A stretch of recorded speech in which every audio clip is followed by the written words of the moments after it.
again, everybody. Great to have you along. I'm Scott Murray. Hi, I'm Dr.NinaRiosDoria. And we welcome you to Conversations of Connection as we talk about mental wellness in sports and life. And delighted to have you all here. Always great conversations from my sidekick here, the good doctor, and of course, whoever our guest might be.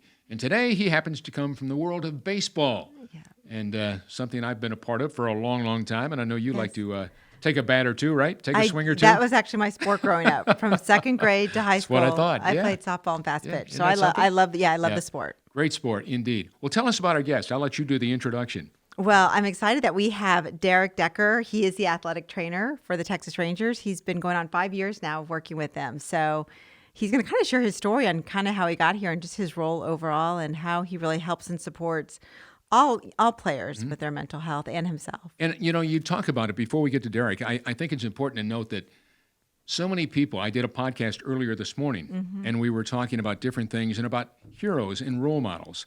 And in the questions I was asked, they asked about all the incredible individuals that you've had a chance to say. And one of them mentioned, well, just pick sports, Scott. All the sports that you covered for 30 years as a sports anchor, what was it like talking to all these different people?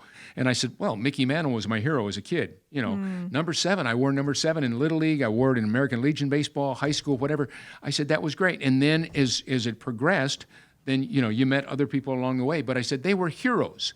They were not role models. And I think there's a differentiation because so many people talk about these people being great role models. They've got everything together. And there are a lot of athletes out there that do deal with issues with just mental wellness and how they deal with not only on the field, but off the field in their daily life as well. So I'm really excited about having Derrick here today because I'm sure, and he's, has dealt with the minor leagues for a long time. So that's when these kids are coming up. That's when they're learning. Yes, not necessarily in the majors where the Rangers are, the Cowboys or the Stars or the Mavericks or whatever, but this is where it all begins. So I think it's really going to be interesting to see what he has to share with us. I think so kick it off, my friend. Do the intro. Okay, so welcome Derrick Decker to the show today. Hi, Derrick. He's coming virtual today. How are you doing? Very good, very good. Yeah. Thank you, Scott and Nina. Yes, we're excited for you to be here. Just for the many reasons Scott said. I guess for you wanting to come on the show. For you, as far as mental wellness, when you think of that word mental wellness, what does that mean for you? I think mental wellness is a big balance factor. So, how do you balance, the work and the relaxation aspect of your life? I think that there are multiple facets that kind of can play into that word itself. It's a very, very, big word and can be very descriptive, but I think the biggest thing is, the balance. People in this profession especially is understanding how to balance the work and the rigors of showing up every day for 9 months and then being able to completely switch the flip and switch, the mindset in the off season when that time comes. Yeah. And I think of and for you to do that, I mean, there's the players that have to do it, but everyone that works along the players, the trainers, the strength and conditioning coach, all of them, how do you balance that? How do you shift back and forth like that? I think that's a great question, Nina. It is very much important that I, hop on the show because I think the staff need to see the appreciation just as well as the players. You have players that are signing for millions and millions of dollars, and that's the fact and where the business is. But then you have these coaches. You have your manager. You have your hitting coach. You have your athletic trainer. You have your strength coach. Your fourth coach. Sometimes catching coach. You have the coordinators. You have all these other people. The layers of staff that we're dealing with in the minor league system that take a role in developing these young individuals and making them into the all-stars that you see, on TV every single night when you watch a baseball game. Derrick, let me ask you, you talk about all these players, you talk about the minor leagues. What percentage of players, as I said before we introduced you, I remember as a kid, umpteen years ago, guys like Mickey Mantle, wow, and Roger Staubach, the Dallas Cowboys, you look at it and you just wonder to yourself, gosh, they've got everything going for them. You just made note of the millions of dollars, the contracts. It's like they've got everything at their beck and call. They couldn't ask for anything else in life. And yet there are so many people that I've come to learn are really have some issues with mental wellness. And I just wondered, is there a percentage that you could put on it of the number of players? Is it 50%? Is it what comes to mind? I think all players of all stature. I mean, the minor leagues is made up of players that sign anywhere from next to nothing. I mean, they sign a contract for a week-to-week basis with no signing bonus, and then they move into all the way players that sign for the big numbers that you see, the blockbuster deals that you see hop across your television, but I think it's very important to note that no matter how much money is on the table, regardless, take money off the table in the finances. I think all athletes, I think all staff, I think all those individuals have some sort of mental wellness, because if you don't have money, then obviously you have different facets that you're struggling with.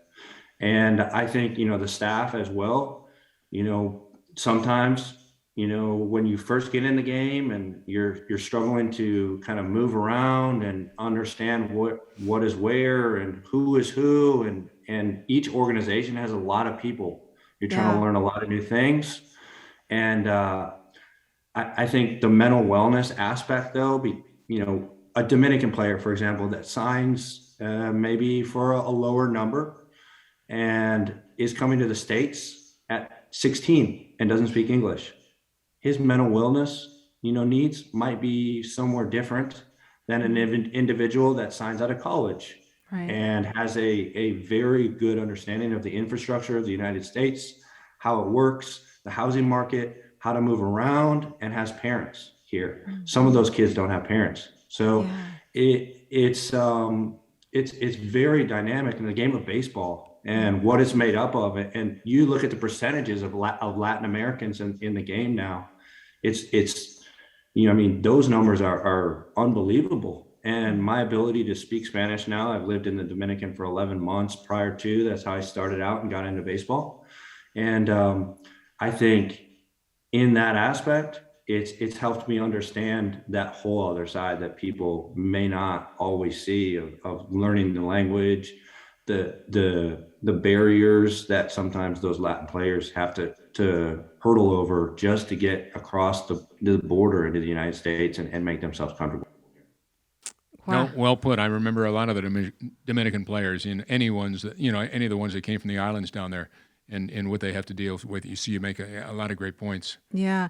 I was going to ask you, I think baseball does a really great job as far as kind of helping and supporting people with that need mental health support. I feel like baseball is really a big proponent of that, as the other professional leagues like the football and hockey and all of them are getting involved. What are they providing for these young adults? When you see someone that's struggling, what's your role in this as an athletic trainer? Because you work with so many different athletes. How do you navigate that? Yeah, I think, in general, I think athletes and staff and organizations have gotten significantly better. I'll say this. I mean, I worked with the Indianapolis Colts as a summer intern. I worked with the Carolina Panthers as well, as a seasonal intern. And then I, flipped the gear. I had, a couple of years of grad school at the University of Missouri. And then, I also now work for the Texas Rangers, but I think working for so many different organizations, they all have in some sort of capacity, they have, mental wellness. So whether it be a mental wellness coach, whether it be some sort of, performance staff individual that more focuses on the mental well-being of the athletes. They all have some sort of role, but I think secretly as well, your strength coach, you see that guy every day, doing some sort of stretch on the field. You see that individual, in the weight room at least 2 to 3 times a week during the season for baseball. And then not to mention they're doing speed training and these other activities that take up a lot of time as well. And then the athletic trainer, they're doing, treatments with guys when they're injured, or they're doing, maintenance or preventative care every day. So it is, you're always around these people. And I think those people also have a humongous impact, not just the importance of having that outlet for these individuals to, as a staff member, specifically for that role, but also, the strength and conditioning staff, the athletic training staff, and these coaches that are always around these guys is also like a huge mental outlet, for these athletes. So I think that in itself, and having those people to talk to and bounce those ideas off of, or bounce problems, or how do I get through this, or so and so is really struggling right now, like how do we find a way to help him out, and there are Spanish speaking, and at least in baseball there's probably some sort of Spanish speaking outlet, and English. So they've come a long way, and I think they're continuing to progress these areas as time goes on. I was just going to ask you, Derrick, how about you? Day to day, you see what's going on with American ball players, Dominican ball players, wherever they might come from. How about you? What are some of the things that you have to deal with, knowing what you're going to have to share with some of these people to keep them positive and productive in their daily life? What about you as a trainer? What are some of the things that are important to you, and how you might overcome them to make sure that your mental wellness is exactly where it should be every single day? First and foremost is that you do whatever your profession is to completely buy in and be happy, going to work. And I heard once on a persuasion and sales, podcast or recording with Craig Beck, and I'll never forget it, but he had mentioned, how nonverbal communication is such a big thing. And when you step in a room and you're always smiling and you're always happy, people remember that. Yeah. People remember, and they see a smile. And if you do it enough and you walk into a room, you're going to notice that people are smiling when they see you. You don't even need to say a word. You don't even need to let a word out of your mouth. But to get more to your question, Scott, I think, I find my avenues to escape baseball and to get my mind off of things, or to escape athletic training. I have, a girlfriend at home, and she has a beautiful little dog, pocket dog. And I find myself, spending time with her, as well as traveling. I love to travel. I have a sister that lives in India, specifically, Mumbai. So I haven't been able to see her just based off the pandemic, but,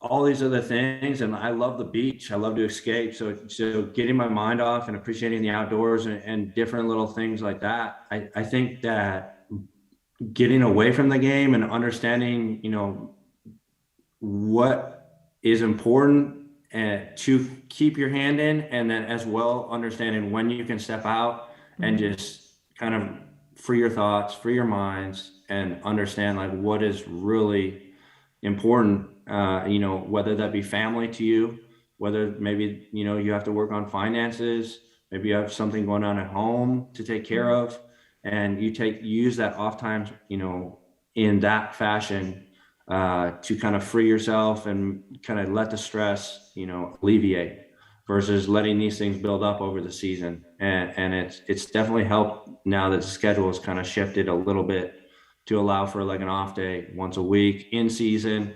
And then once you get out of season, and baseball is awesome for that, because currently as a minor league athletic trainer, sometimes, staff has the opportunity to have like a month or so off towards the holidays, so you can kind of decompress. Yeah. Has this always been your mindset, Derrick? Because you seem like you have a really good balance and a really good mindset. Has that always been something you've just been like and have done in your life?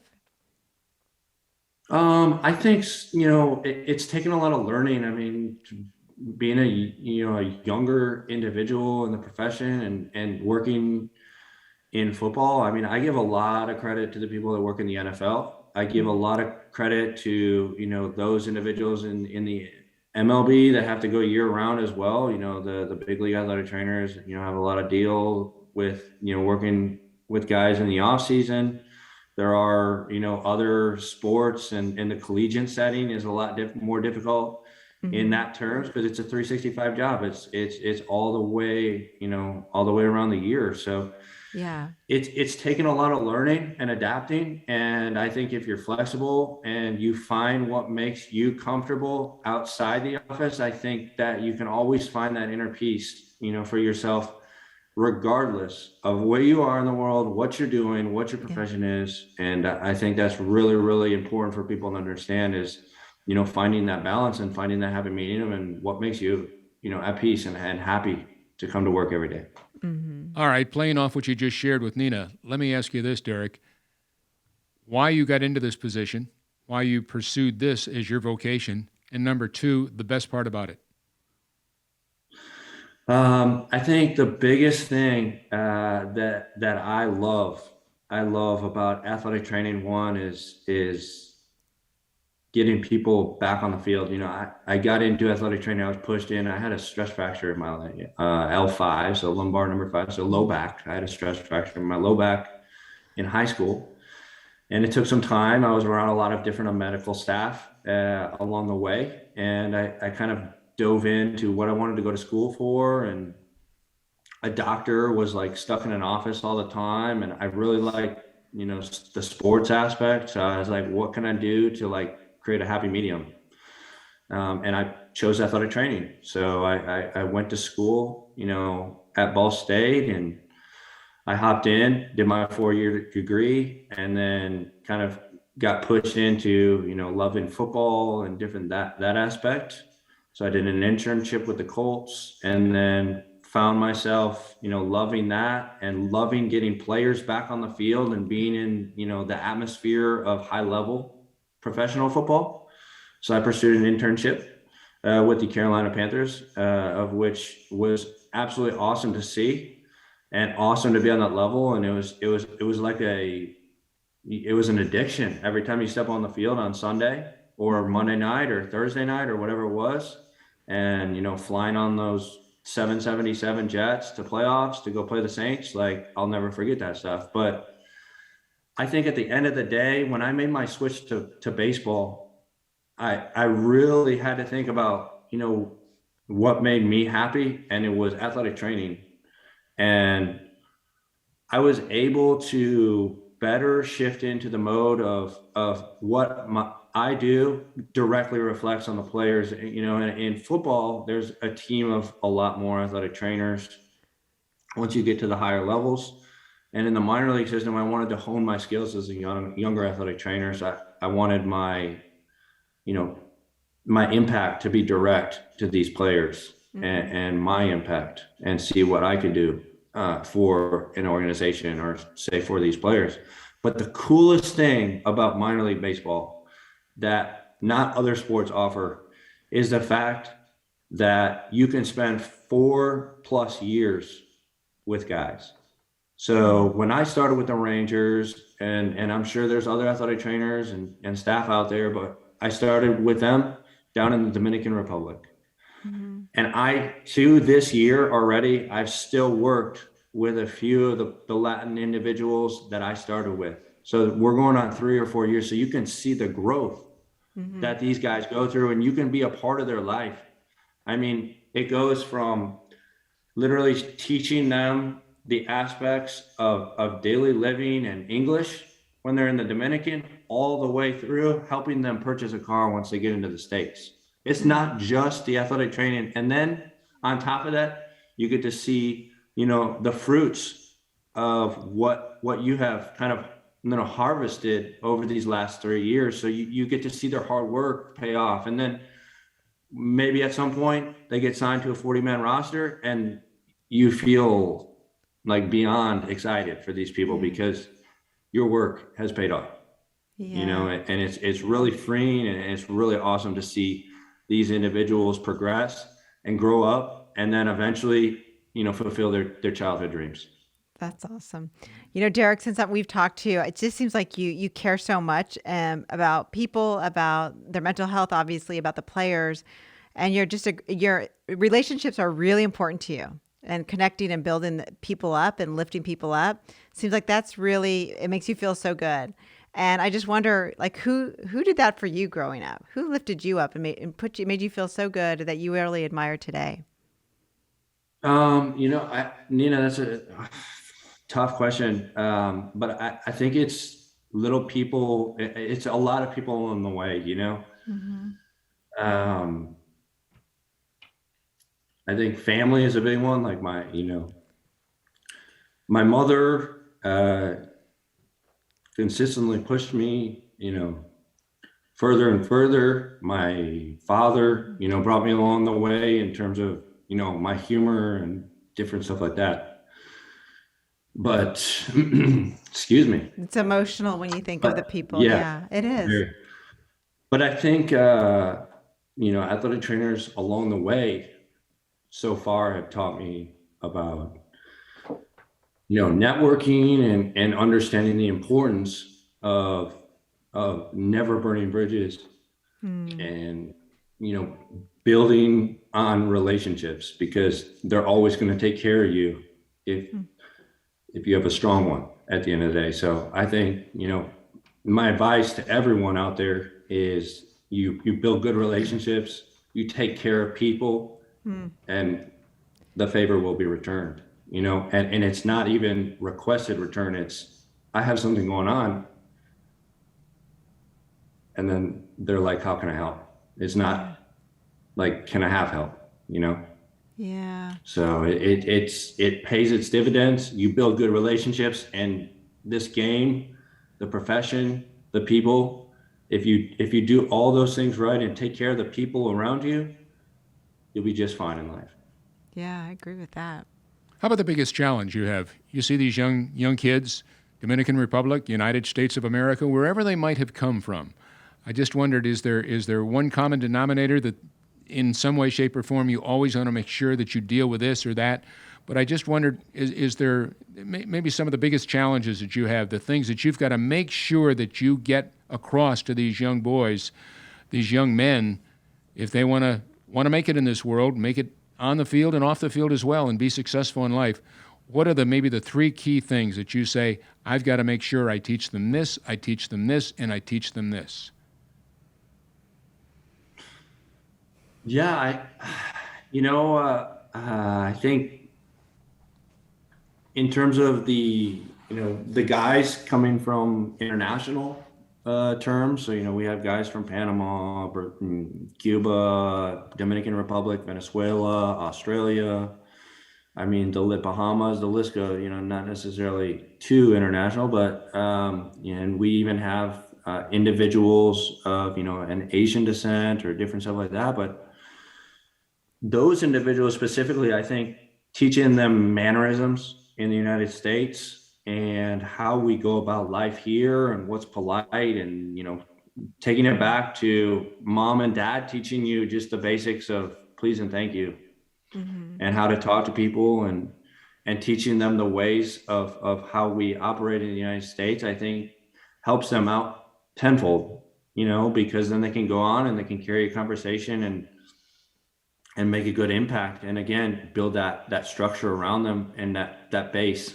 The more people you have, the more help you have, and the more successful you can be. I think that's one big thing for those individuals. The other big thing, for those guys as well, is just understanding, how they can get help.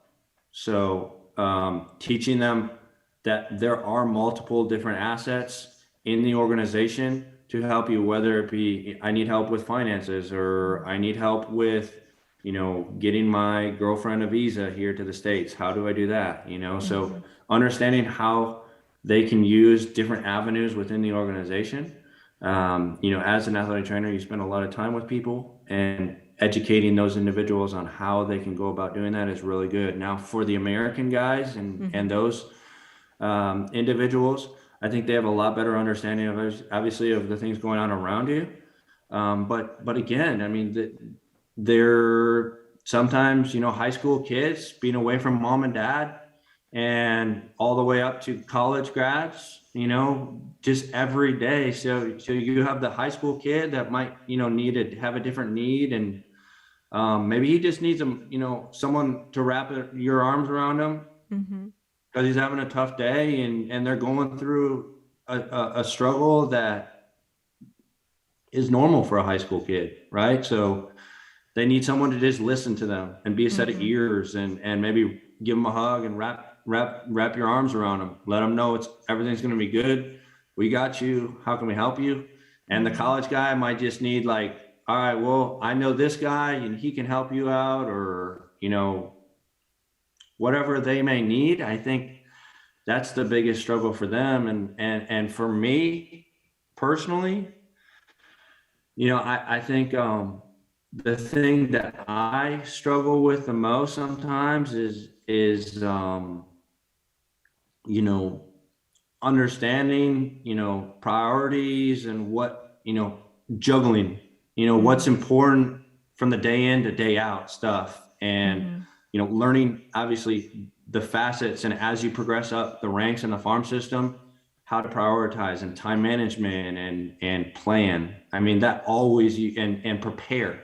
The biggest thing you can do for yourself, the more you prepared, the better off life is every day. So finding ways and adjusting, and obviously technology has made things a lot easier, but I think, preparing and being ahead of the game in our profession is the key to success in that aspect.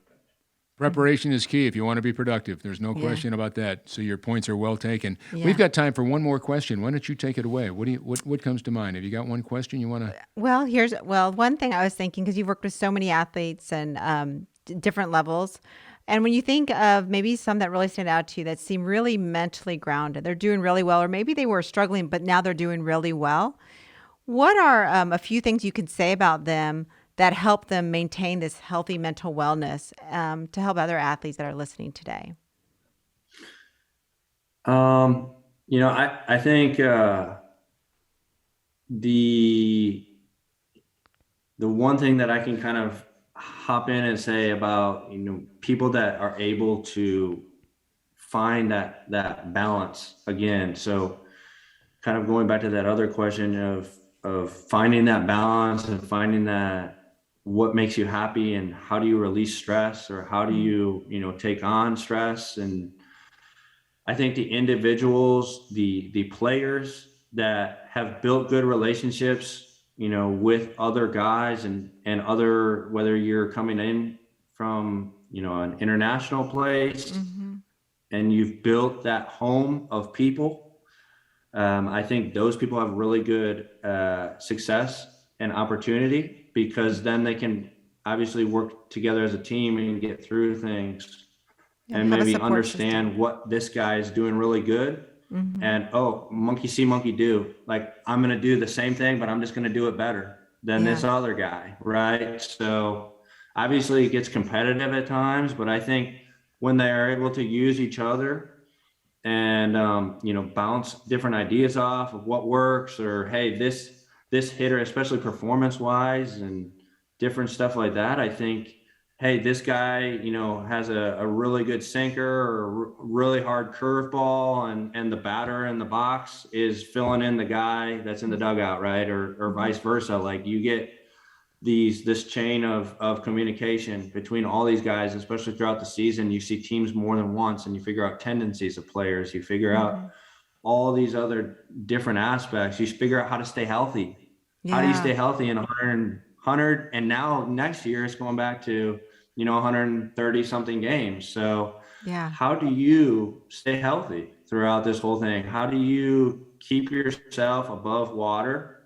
And I think, how do you manage your stress? Obviously, so these guys, they spend a lot of time with each other. They have a lot of fun with each other. Some of them go out to eat, obviously within respect. It's very, very difficult, and the challenges that everyone got through. I mean, kudos to every single baseball club out there for getting through COVID-19. I mean, it was an absolute animal.